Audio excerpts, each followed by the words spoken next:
Okay, isang mapagpalang araw po sa inyong lahat yan. Okay, so mayroon tayong gagawin ngayon. Ito ay Vivo Y31. So ang problema nito ay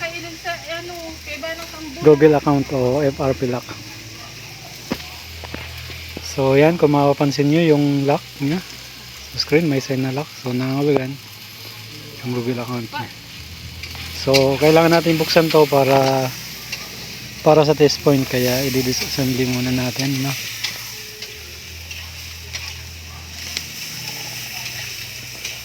Nagbo-vlog ako, ay nagbo-voiceover ako. Hindi ka pa karabok. Okay, buksan natin to.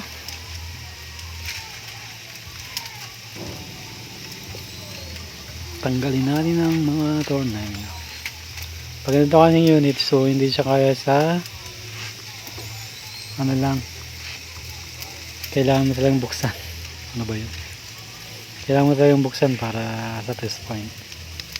So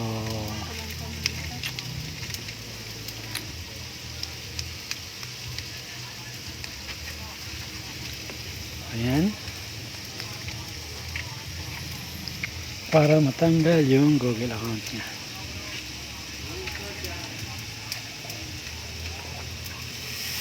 Okay, yan. Yan yung test point niya. So, i-connect natin siya sa computer para ma-detect siya at ma-bypass. Okay. So, yan. Sundan nyo na lang yan. Pasensya na kayo sa video. Medyo malabo kasi nga. So, yan. Test point muna natin siya bago natin siya connect yung para pala. Okay, punta tayo sa Unlock Tools. Search natin yung unit. Vivo Y31. Okay, yung sa taas. Then factory reset. So kasama na yung FRP dyan. Tapos yan, click lang natin yan, then diretso na yan. Okay, so yan, na-detect na siya. So yan.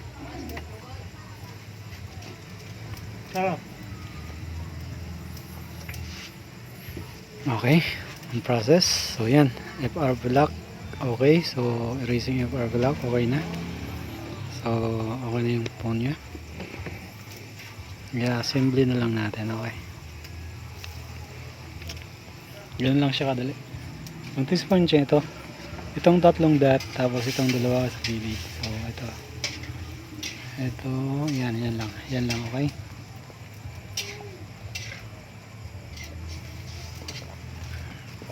yan,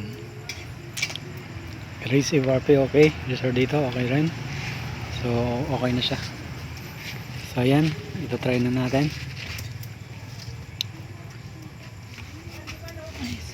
Ano ko siya?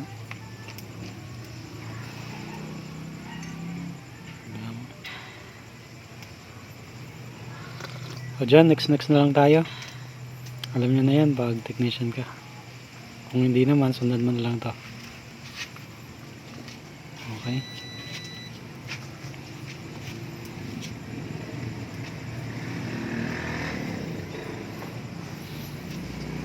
Shout out sa mga GSM sandwich. Okay. Okay, so yan, okay na. Okay na ang unit niya, pwede nyo na magamit. Okay. So yan, successful. Nagpagtanggal natin ng account. So hanggang dito na lang. Maraming salamat sa oras. Okay, Vivo Y31. Okay, ang unit.